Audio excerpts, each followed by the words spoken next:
हमारे वृंदावन के एक महान रसिक हुए हैं श्री स्वामी भगवत ऋषिक जी महाराज, स्वामी श्री हरिदास जी की परंपरा के। उन्होंने एक अपनी वाणी में एक छंद लिखा है, उसमें पृथु जी का स्मरण किया।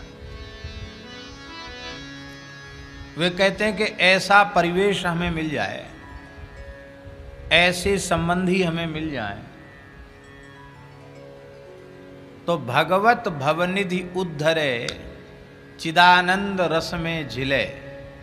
भगवत ऋषि जी कहते हैं वो भवसागर से पार उतर जाएगा और चिदानंद रस, जो भगवत रस है वही चिदानंद रस है, उसमें झिले, झिले माने निमग्न हो जाएगा, डूब जाएगा। कैसे निकटवर्ती संबंधी हमें मिले, बहुत बढ़िया छंद है।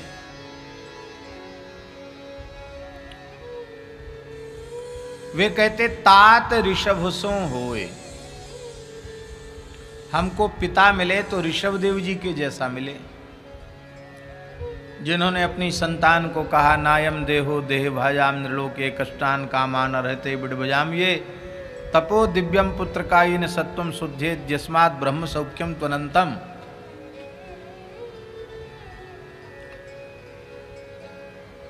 वैराग्य का उपदेश किया, भजन का उपदेश किया, भागवत धर्म का उपदेश किया, प्रवृत्ति का नहीं निवृत्ति का उपदेश किया। पिता हो तो ऋषभदेव जी के जैसा हो, माता मिले तो मदालसा के जैसी मिले, माँ तू मंदालस जानो। ऐसी विलक्षण वह माता थी, कुवलयाश्व की धर्म पत्नी महासती मदालसा।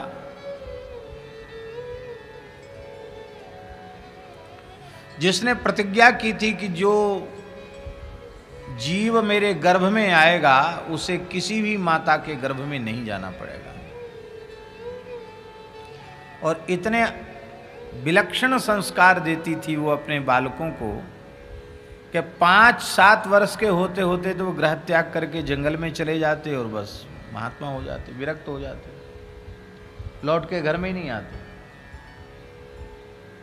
मोक्ष के मार्ग का आश्रय ले लेते। बच्चे रोते हैं तो माताएं लोरी गाती ना, वो लोरी गाती थी। मार्कंडेय पुराण में ये मदालसा के चरित्र का विस्तृत वर्णन है।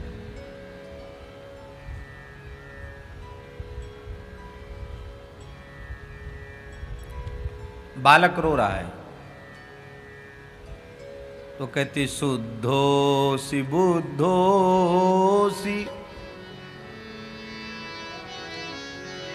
शुद्धोसी बुद्धोसी निरंजनोसी संसार माया परिवर्तितोसी, पंचात्मकं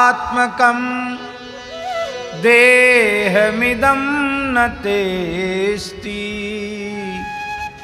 नैवास्य त्वं रोदिसि कस्य हेतो। कस्य हेतो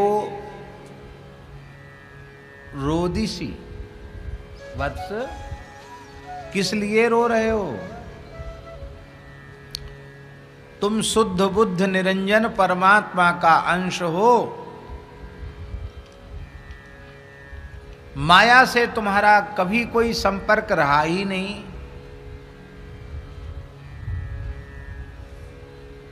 ये जो देह है ये पंच तत्व का है, ये माया है, ये तुम नहीं हो।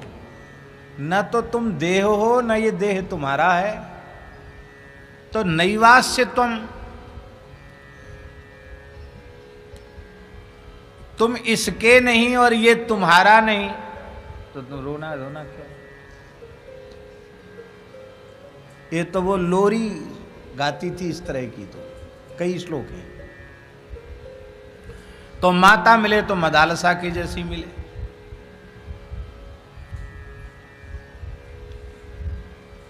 और भ्राता विदुर दयाल, भैया मिले तो विदुर जी के जैसा मिले। धृतराष्ट्र ने विदुर जी के तिरस्कार में कोई कसर नहीं छोड़ी। भागवत जी में तो थोड़ा तिरस्कार है, महाभारत को देखो उठाकर। विदुर जी सही बात, न्याय की बात कहे बिना मानते नहीं, और ऐसा सुनने वाला भी मुश्किल है। एक नंबर श्रोता है धृतराष्ट्र, पर उसके श्रवण में बात इतनी ही है, वो सुनता खूब है, मानता बिल्कुल नहीं। इसलिए श्रोता तो बनो पर धृतराष्ट्र मत बनो। इतना अधिक सुनने वाला व्यक्ति, कोई ऋषि मुनि महात्मा जाए फिर कुछ ना कुछ पूछ देना, सुनना। तमाम आख्यान उसके भरे पड़े हैं पूरे महाभारत में। सुनता किसी की, सुनता सबकी, मानता किसी की नहीं। मानता है शकुनी की, दुर्योधन की, ये लोग जो समझा देते वो मानता है। और विदुर जी भी ऐसे विलक्षण महात्मा को, वो जैसे कहते ना बैलों को नौन देना, जबरदस्ती पीछे पड़ के सुनाते हैं। बैलों को जैसे नमक दिया जाता है पोला बांस डाल के, ऐसे वो भी महाराज चैन नहीं लेने देते उसको, धृतराष्ट्र को। जब देखो तब वहीं बैठे कुछ ना कुछ, वो अंधा आदमी कुछ ना कुछ पूछे। और विदुर जी महाराज तो साक्षात धर्मावतार हैं। तो विदुर जी की न्यायोचित बातों को सुन करके इतना रुष्ट हो गए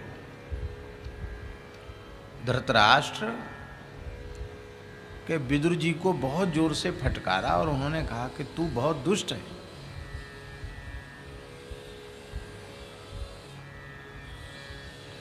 अब तू मेरे स्नेह का पात्र भी नहीं, मेरी दया का पात्र भी नहीं।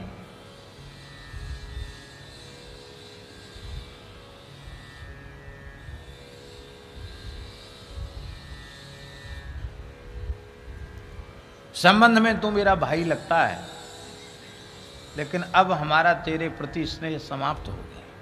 क्यों? क्योंकि तू फूटी आंख भी हमारे पुत्रों को नहीं देखना चाहता है।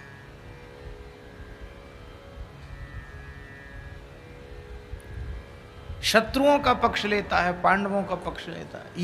ये धृतराष्ट्र बोल रहे हैं। अब सोचो, धृतराष्ट्र को कहना चाहिए कि पांडव शत्रु हैं। बात केवल इतनी सी थी कि पांडवों का वनवास हो गया है, और विदुर जी ये कह रहे हैं कि महाराज, हाँ वो खुद पूछता है कि जो कुछ हुआ वो तो हो ही गया, लेकिन अब विदुर बताओ क्या स्थिति है। बोले प्रजा में आपकी बड़ी निंदा हो रही है, बहुत कलंकित हो रहे हैं आप, इसलिए अभी कुछ नहीं बिगड़ा है। आप राजा हैं, आप उनको बुलवा लीजिए। युधिष्ठिर सब प्रकार से बड़े हैं, उनको राजा बना दीजिए। दुर्योधन मानता है तो ठीक है, नहीं तो आप अधिकार का प्रयोग कीजिए, उसको अनुशासित कीजिए, दंडित कीजिए, हम आपका सहयोग करेंगे। तो इसमें कोई उनका द्वेष तो नहीं था। बोले तू इसी समय निकल जा, मैं तेरा त्याग करता हूं, मुंह मत दिखाना। ये बात भागवत जी में नहीं है, महाभारत में। और विदुर जी प्रणाम करके, कैसे महात्मा विदुर, बस इतनी कसर रहेगी, रावण ने लात मारी, धृतराष्ट्र ने लात नहीं मारी। नहीं तो विदुर जी भी कह देते तुम पितु सरस भले ही मोहि मारा, राम भजे हितनाथ तुम्हारा, वो भी कह देते, लेकिन बस इतना काम नहीं किया उसने। और विदुर जी प्रणाम करके वहां से चले आए। उस समय पांडव कामवन में थे, काम्यक वन जिसको कहा गया, ब्रज का कामवन। तो विदुर जी कामवन में आ गए, पांडवों के पास आ गए। युधिष्ठिर ने अगवानी की, चरणों में प्रणाम किया और कहा कि चाचा जी, इस विकट परिस्थिति में आप हस्तिनापुर में नहीं हैं, आप यहाँ आ गए, बड़े दुखी हैं, क्या बात है? तो उन्होंने कहा कि बेटा युधिष्ठिर, अब मैं तुम्हारे पास आ गया। महाराज धृतराष्ट्र ने मेरा त्याग कर दिया, मैं तुम्हारे पास रहूंगा। धन्य है युधिष्ठिर को। दूसरा कोई होता तो सोचता चलो इतना बड़ा बुद्धिमान नीतिज्ञ और हमारे काका, कम से कम एक पक्का तो हमारे पास आ गया, सोचना चाहिए था ना। अच्छा हुआ, अब और बदनामी होगी उनकी, हमारा पक्ष मजबूत हुआ। लेकिन श्री युधिष्ठिर ने कहा कि पिता के स्थान पर हम सब छोटे छोटे बालकों को आपका ही वात्सल्य प्राप्त हुआ। जैसे पक्षिणी अंडों का पोषण करती है, ऐसे ही आपने हम सबका पोषण किया है। और ये हमारा परम सौभाग्य है, ये हमारा परम सौभाग्य है कि आप यहाँ वन में हमारे अभिभावक संरक्षक बनकर हमारे ऊपर कृपा करने पधारे, बहुत अच्छी बात है। लेकिन हे काका जी, मैं तो ये विचार कर रहा हूँ कि मेरे ताऊ जी जो मेरे लिए मेरे पूज्य पिता पांडु से भी अधिक पूजनीय हैं, क्योंकि मेरे पिता के ज्येष्ठ भ्राता हैं, वो आपके लिए भी वे पूजनीय हैं। उन्होंने कुछ भी कठोर बात कह दी तो आपको इतना दुखी नहीं होना चाहिए। वे बेचारे नेत्रहीन हैं, उनको सही बात समझाने वाला, कहने वाला कोई दूसरा नहीं है। आप रहेंगे तो कम से कम कभी कोई बात उनकी समझ में आ गई, उन्होंने मान ली, तो क्षत्रियों का महाविनाश रुक जाएगा। ये धरती रक्त रंजित होने से बच जाएगी।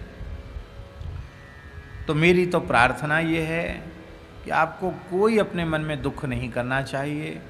आपको महाराज के निकट, ताऊ जी के निकट ही आपको कृपा करके चले जाना चाहिए। और आग्रह पूर्वक श्री युधिष्ठिर ने उनको विदा किया। और धन्य है विदुर जी, वो भी आ गए, लौट के आ गए। आकर के उन्होंने कहा क्षमा कर दो भैया, मैं दुखी हो गया था। बोले उन्होंने हृदय से लगा लिया, बोले हम भी तुम्हारे बिना हमारा टाइम पास नहीं होता था, हम भी बहुत दुखी थे, तुम क्यों चले गए यहाँ से? अरे क्यों चले गए भले आदमी, हम चले गए कि तुमने भगाया? ऐसा भोला बन गया। बोले तुम क्यों चले गए, हमें यही समझ में नहीं आया, तुम गए क्यों यहाँ से?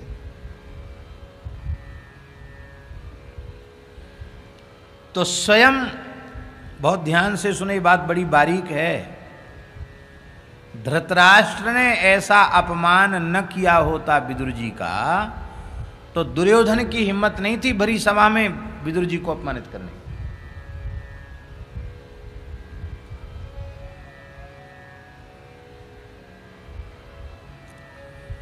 बच्चे अपने चाचा को उठपटांग तभी बोलते हैं जब उनका बाप अपने भाई के साथ दुर्व्यवहार करता है।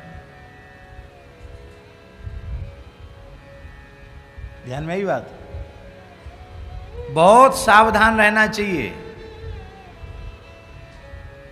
आप बच्चों को शिक्षा देंगे कि चाचा का सम्मान करो, तुम अपने भाई का आदर करते हो, भाई से प्रेम रखते हो?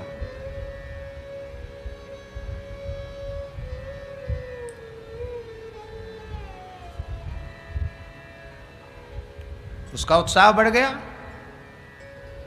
और उसने भरी सभा में कहा, कएन मत्रोपजुहाव जिह्मं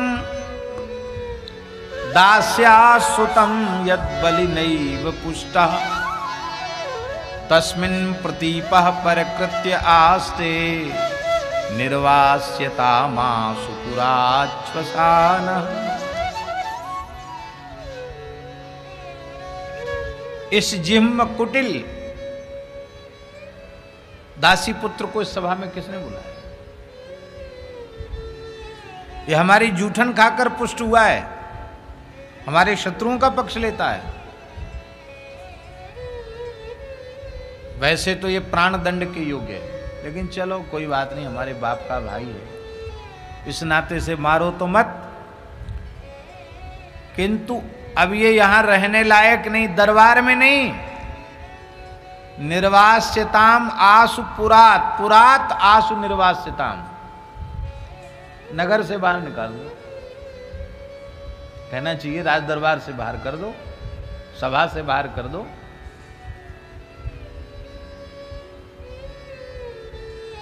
सभाता निस्सार्यताम ये कहना चाहिए, हस्तिनापुरता निस्सार्यताम।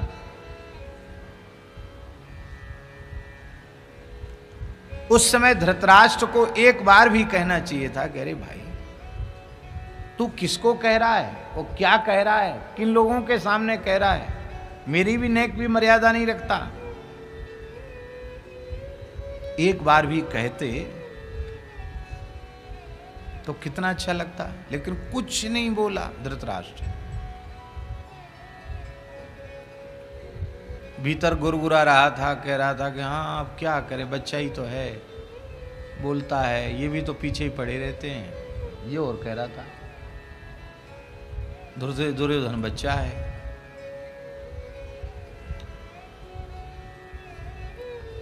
और उन विदुर जी ने आकर धृतराष्ट्र जैसे मोहग्रस्त का परम कल्याण किया, उनको जबरदस्ती घर से निकाल करके ले गए।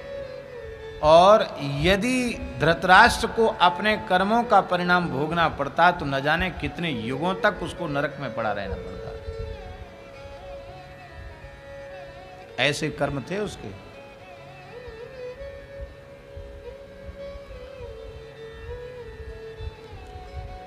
महाभारत युद्ध की जड़ क्या है?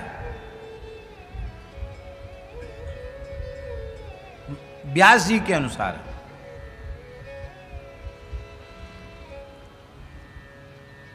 मूल पारायण जो जिन्होंने किया होगा महाभारत का उन्हें पता हो।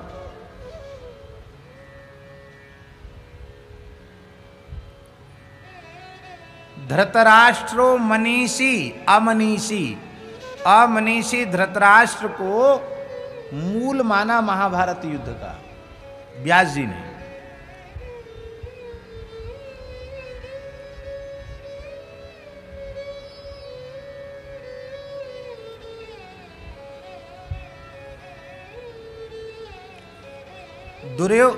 दुर्योधन ये सब जो है ना अवान्तर कारण है, मुख्य कारण है विनाश का धृतराष्ट्र।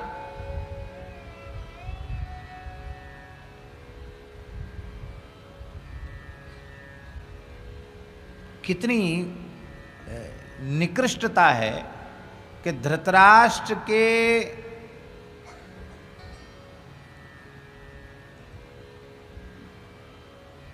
संज्ञान में ही, उसके द्वारा ही समझो, वारणावत में अपने भाई पांडु की पत्नी कुंती को पांचों पांडवों के सहित जलाकर खाक कर देने का षड्यंत्र रचा गया।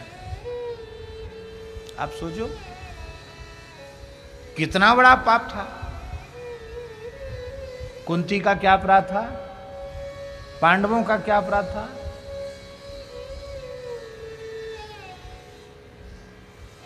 उसके पहले भीमसेन को विष दिया गया। क्या न्याय किया धृतराष्ट्र ने?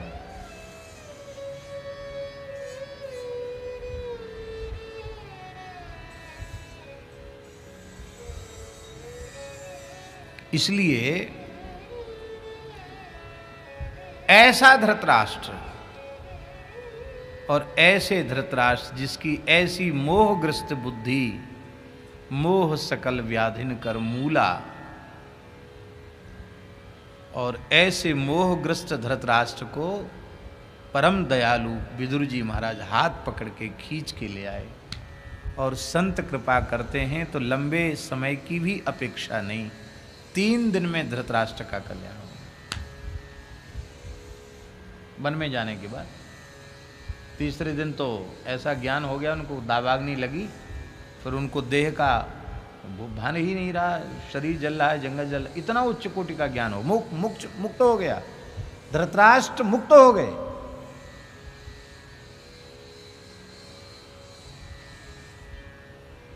ये है संत कृपा। इसलिए भ्राता विदुर दयाल, भैया हो तो विदुर जी के जैसा हो, अब मित्र हो तो कैसा? बोले प्रहलाद जी के जैसा। मित्र प्रहलाद ही मानो, मित्र हो तो प्रहलाद जी के जैसा हो। प्रहलाद जी का मित्रों को दिया गया उपदेश तो अभी चल ही रहा है, आप रोज सुन ही रहे हैं उसको।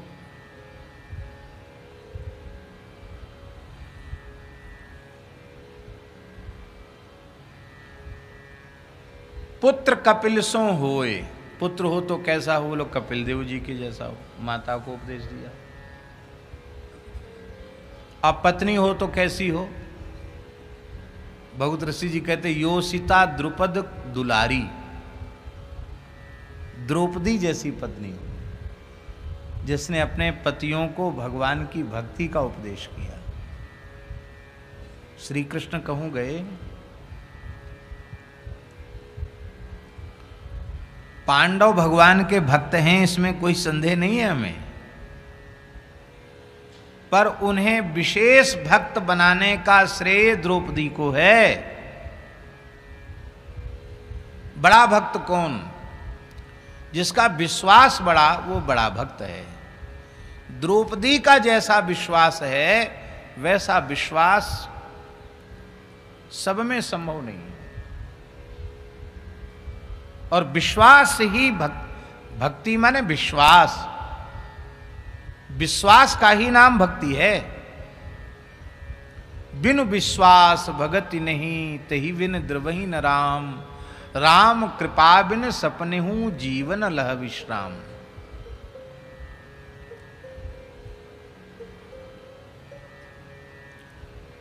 कौरवों ने चातुर्मास्य व्रत में कपट पूर्वक महर्षि दुर्वासा की सेवा करके उन्हें संतुष्ट कर लिया, और कामवन में थे पांडव भेज दिया। बोले देखो महाराज, वो भी बेचारे पूजा पाठ बहुत करते हैं, अपना सब अपना नित्य क्रिया से निवृत्त हो जाएं, खा पी लें, सब काम उनका अग्निहोत्र आदि हो जाए, फिर आप जाना वहाँ। जैसे हम लोगों को कृतार्थ किया है 10,000 शिष्यों के सहित, ऐसे ही उनको भी कृतार्थ कर देना। वो जानता था कि द्रौपदी के भोजन कर लेने, पांडवों के भोजन कर लेने के बाद द्रौपदी भोजन करती है, और द्रौपदी भोजन करके जब सूर्य नारायण के द्वारा दिए गए अक्षय पात्र को मांझ करके अमनिया करके रख देती है, फिर उस पात्र में उस दिन वैसी सामर्थ्य नहीं आती कि उसमें कोई अन्न की वृद्धि हो सके।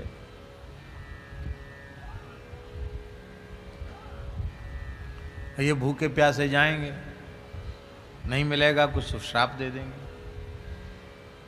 और युधिष्ठिर, उनका स्वभाव है, आते ही कहेंगे महाराज प्रसाद पाओ, न्योता वो देंगे जरूर। ये षड्यंत्र करके भेजा था, और ऐसा ही हुआ। दुर्वासा जी 10,000 शिष्यों के सहित वहां पहुंचे, और युधिष्ठिर ने चरणों में प्रणाम किया, भोजन के लिए प्रार्थना की। बोले हम मध्याह्न संध्या करके अभी तुरंत आते हैं, यमुना स्नान में, यमुना जी में संध्या करके आते हैं, और आप तैयारी करो, न्योता स्वीकार है, भूखे तो है ही हैं। और मध्याह्न संध्या करके आते। वो तो चले गए मध्याह्न संध्या को। युधिष्ठिर जी, इससे सिद्ध होता है गोपाल जी, इससे सिद्ध होता है कि जमुना जी पूरे ब्रज में ही थी। कामवन में भी जमुना जी का प्रवाह था, और यहाँ जमनाम तो गाम तो है ही है। जमनाम तो यहाँ है कि जमुना जी आमती आई थे, गाम को नाम पर हो जमनाम तो। और भागवत जी को उठा के देखो तो गिरिराज जी के निकट यमुना जी का वर्णन है।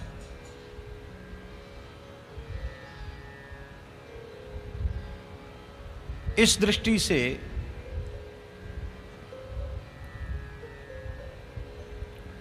ध्रुव परासरा भीष्ट दे, जो वल्लभाचार्य महाप्रभु जी ने यमुनाष्टक में कहा है, ध्रुव परासरा भीष्ट दे यमुना जी को कहा है।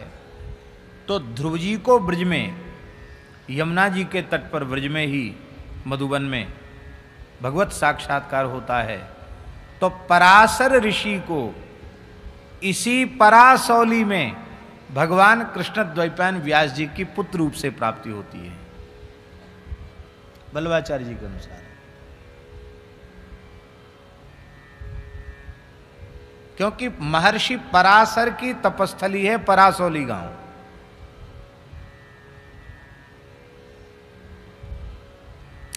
और व्यास जी का नाम है कृष्ण द्वैपायन। तो एक धारा जमुना जी को गई और एक धारा गिरिराज जी होके वृंदावन को चली गई, एक धारा उधर होके गई होगी, एक धारा इधर होके निकल के गई होगी। तो बीच का द्वीप बना कि नहीं बना? व्यास जी का जन्म यहां हुआ। इस प्रकार का विचार किया जाए। हम ये नहीं करें कि कालपी में जो मान्यता है वहां नहीं, व्यास जी को वहां भी जन्म हुआ। लेकिन महाप्रभु वल्लभाचार्य जी के यमुनाष्टक के प्रमाण के अनुसार ध्रुव जी को सिद्धि लाभ यहां मिला। तो महर्षि पराशर को यमुना जी में सिद्धि लाभ मिला, वो यही स्थल है।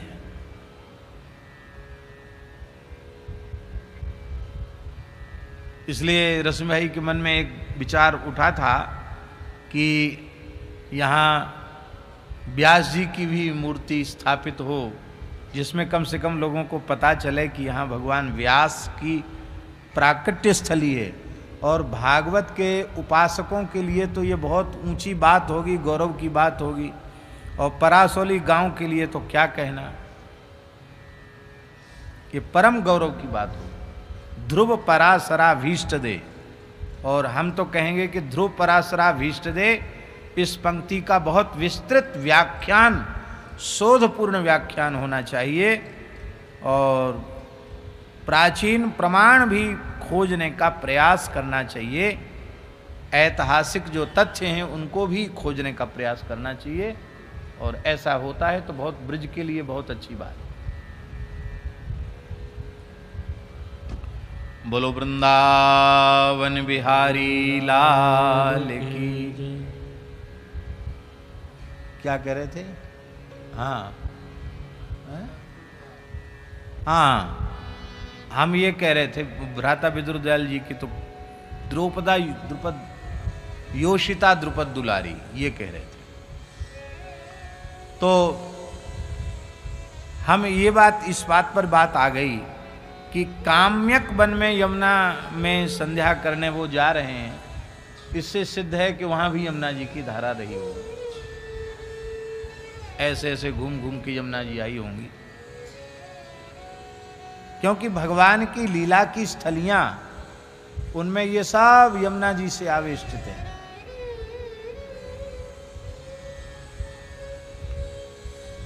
तो युधिष्ठिर ने द्रौपदी को कहा तैयारी करो। कहा काय बात की तैयारी?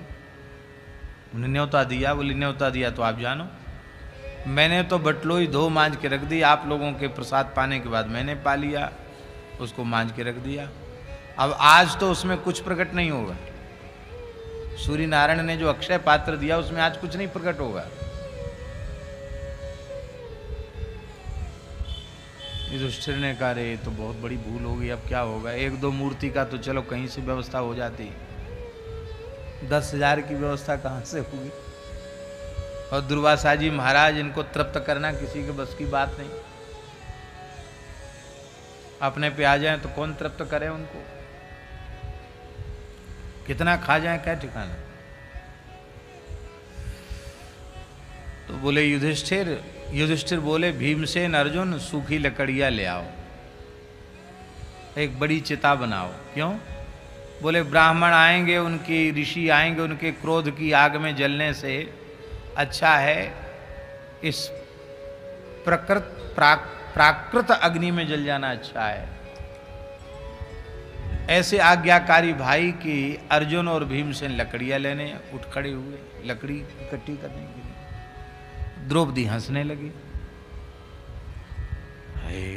देवी यहां तो प्राण संकट में है सबके, जीते जी सब जलना चाहते हैं, और इस विकट परिस्थिति में तुम्हारी हंसी, असमय की हंसी शोभा नहीं दे रही है, क्यों हंस रही हो?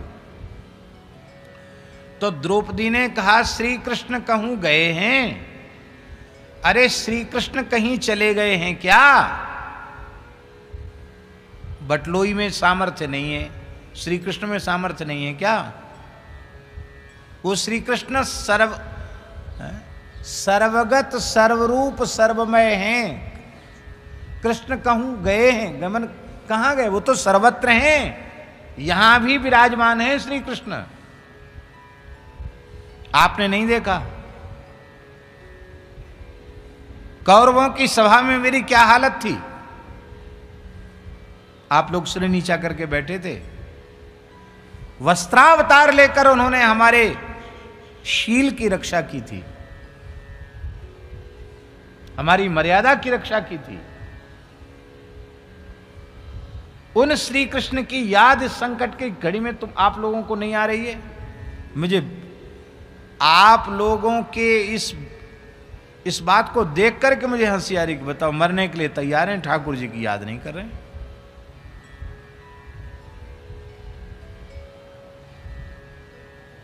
आप भक्त हैं श्री कृष्ण के, और श्री कृष्ण पर आपको भरोसा नहीं। कैसे भक्त हैं? युधिष्ठिर के नेत्र भराए, देवी हम भाग्यशाली हैं जो तुम्हारी जैसी भक्ता पत्नी हमें मिली है। बिल्कुल ठीक है, श्री कृष्ण कहूं गए हैं, ये तुम्हारी बात बिल्कुल सही है। वे परमात्मा हैं, व्यापक हैं, सच्चिदानंद हैं, कण कण में विद्यमान हैं, इसमें कोई संदेह नहीं है। एकदम बात सब एकदम सही है, अच्छी बिल्कुल पक्की बात, तुम्हारी बात में हमें कहीं कोई संदेह नहीं है। लेकिन देवी हमारे हृदय में वैसा प्रेम नहीं है कि मैं पुकारूं और श्री कृष्ण आ जाएं। ऐसा प्रेम तो श्री कृष्ण ने तुमको प्रदान किया है, तुम उन्हें पुकारो। कहा जो आज्ञा। और द्रौपदी ने जैसे ही श्री कृष्ण को आंख में जल भर के पुकारा, ठाकुर जी प्रकट हो गए। और आगे की कथा आप सबको मालूम। भगवान उस समय द्वारिका में थे। कहां द्वारिका है, कहां कामबन है। और द्वारिका में थे। और एक विशेष बात, द्वारिका में भी ठाकुर जी भोजन की थाली पर बैठे थे। आके रुक्मिणी जी ने बिठाया और बस थाली परोस दी। ठाकुर जी ने आचमन भी कर लिया था, ओम अमृतोपस्तरणमसि स्वाहा, और वैसे करके ग्रास लेना चाहते थे। तब तक द्रौपदी ने बुलाया, ग्रास छू नहीं पाए भगवान। द्रौपदी की ऐसी आर्त पुकार कि ठाकुर जी ने आचमन वहां किया और बोले हम भूखे हैं, थारी की भूख सहन नहीं होती, सजी सजाई द्वारिका में थारी छोड़ के आए हैं, भूख लगी है भोजन कराओ। द्रौपदी हंसने लगी, बोले बड़े भूखे ही चले आए, हम तो भोजन कराने थोड़ी तुमको बुलाया है, न्योता थोड़ी देर दिया हमने तुमको, भोजन कराने के लिए बुलाया है, भोजन करने के लिए थोड़ी तुमको बुलाया। किसको भोजन कराना है? बोले 10,000 एक, 10,000 तो चेला हैं और एक गुरुजी हैं दुर्वासा जी को, इतने लोगों को जिमाने के लिए बुलाया, आपको जीमने के लिए थोड़ी बुलाया। ठाकुर जी बोले, अरे कृष्णा, पहले हमें तो, मैं भूखा मरा जा रहा हूं, हमको तो खिला। आपको कहें कि इतने लोगों को परोस के जिमा दो, आप भूख के मारे परेशान हो, आप कैसे परोस के खिलाओगे? आपके तो पेट में कुछ जाना चाहिए, पहले मुझे तो कुछ खिलाओ। कहा, प्रियतम आज तो कुछ नहीं है। कहा, तेरे घर में तीनों लोकों को तृप्त करने की सामग्री रखी है और इतनी कृपण हो गई है, तू कंजूस हो गई है, कहती कुछ नहीं है, ला बटलोई। कहा, प्रभु मैंने मांझ कर उसको रख दिया है, लाओ तो सही। बटलोई लाई गई, ठाकुर जी ने अंक में पधराया और उसकी कनाट में एक साग का पत्ता चिपका हुआ था। अब हम पूछ रहे हैं, वो साग का पत्ता कैसे चिपक गया?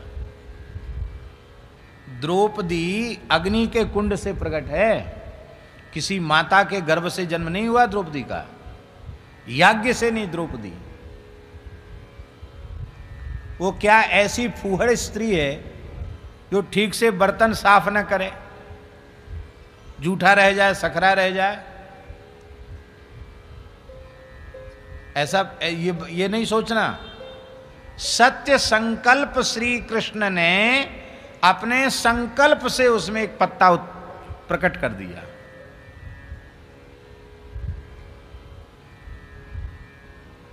और द्रौपदी को बड़ी लज्जा हुई, कह रही ये कैसे रह गया, इसका मतलब बर्तन जूठा रह गया। उसको ये लगा जूठा नहीं था वो, भगवान ने अपने संकल्प से प्रकट कर दिया।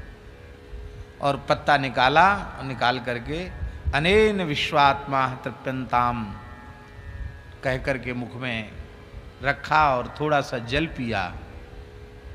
भगवान के संकल्प करते ही सब तीनों लोकों में सबके पेट भर गए, बिना खाए पिए सबके पेट भर गए। और दुर्वासा जी तो यहां तक भर, दुर्वासा जी के चेले तो ऐसे हो गए उनकी हालत कि उनकी ऊर्ध्व श्वास चलने, उनकी श्वास लेना मुश्किल हो गया ऐसी। और सब संध्या कर रहे थे, बोले तो मंत्र नहीं बोले जा रहे, क्या करें गुरुजी, क्या हो गया? यहां तक अन्न की डकार आ रही है, लगता पेट फट जाएगा, मर जाएंगे। दुर्वासा जी बोले, तुम सबकी ये हालत है, तुमसे ज़्यादा भी खराब हालत हमारी, तुम तो जवान हो, हम बड़े बूढ़े हैं, हमारी हालत तो बहुत खराब है। ये अकस्मात हुआ ऐसा कैसे? दुर्वासा जी ने कहा, देखो शिष्यों, एक अम्बरीश से हम अटके थे, वहाँ तो एक ही भगत था, तो हमको तीनों लोकों में भागना पड़ा था चक्र के भय से, और यहाँ पूरा का पूरा खानदान भगत है, लगता है कुछ लीला हो गई भक्त वत्सल की, क्या करें? बोले अपने प्राण बचाओ, हमारी तो हम देख लेंगे, तुम अपने प्राण बचाओ। 10,000 10 दिशाओं में भाग गए।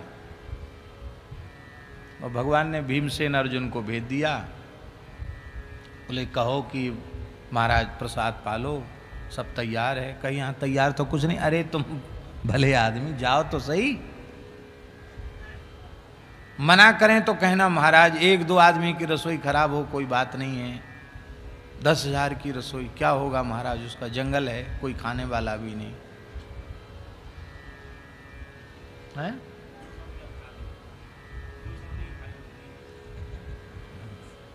आप कह रहे हैं 200 रुपए की थाली, भगवान जाने बनती होगी, हमने तो कभी बनी हुई थाली का ना हिसाब किताब सुना, हो सकता है इससे भी ज़्यादा की बनती होगी।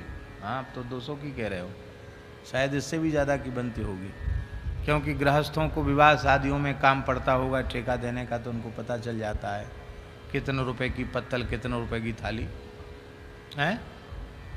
क्या थाली क्या खाते होंगे? सोना चांदी खाते होंगे। रश्मि भाई कह रहे हैं 10,000 की थाली। भैया कहा खा तो है वो 10,000 में? अन्न नहीं खाता है क्या?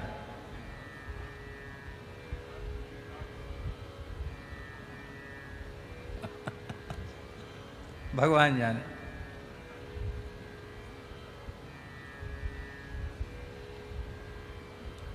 हमारे पूज्य गुरुदेव भक्तमाली जी कहते थे कि पुराने जमाने में बारात जाती तो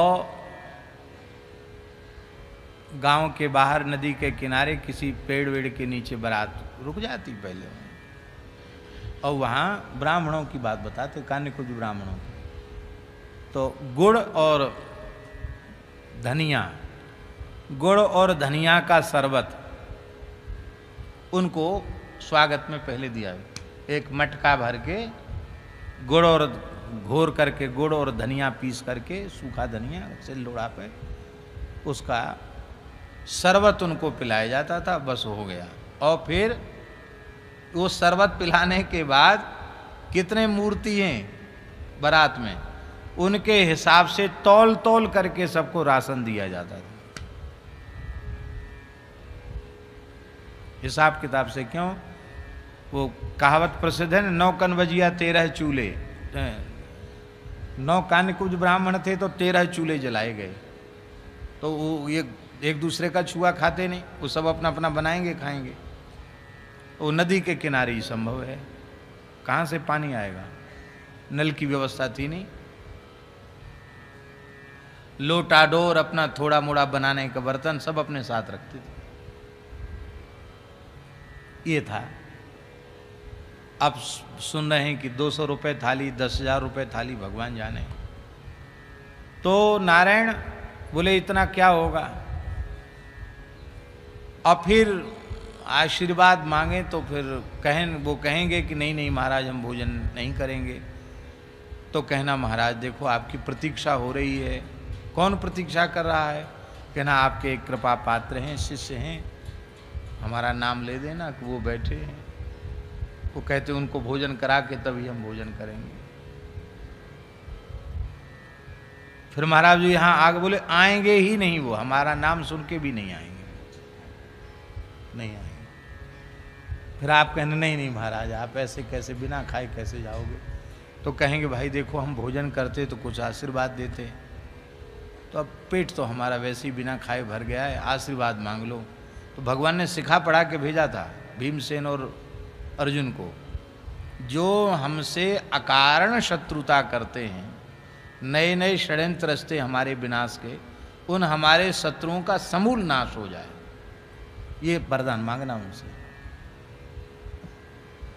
हम नाश हो जाए एवमस्तु, उनका नाश करने के लिए भेजा था, उन्हीं के नाश का वरदान देके वो चले गए। तो योषिता द्रुपद दुलारी, पत्नी हो तो द्रौपदी की जैसी। भरता नृप अम्बरीश सो, राजा प्रथुसों जो मिले। पति हो तो अम्बरीश जी के जैसा हो, छोटी रानी को भक्ति का उपदेश दिया। और भरता नृप अम्बरीश सो, राजा प्रथुसों जो मिले। भगवत भवनिधि उद्धरे, चिदानंद रस में झिले। राजा पृथु जी के समान। तो भगवत रसिक जी ने राजाओं में आदर्श पृथु जी को माना, क्योंकि राजा का स्वरूप, राजा का धर्म प्रतिष्ठित करने के लिए ही भगवान ने पृथु रूप में अवतार लिया।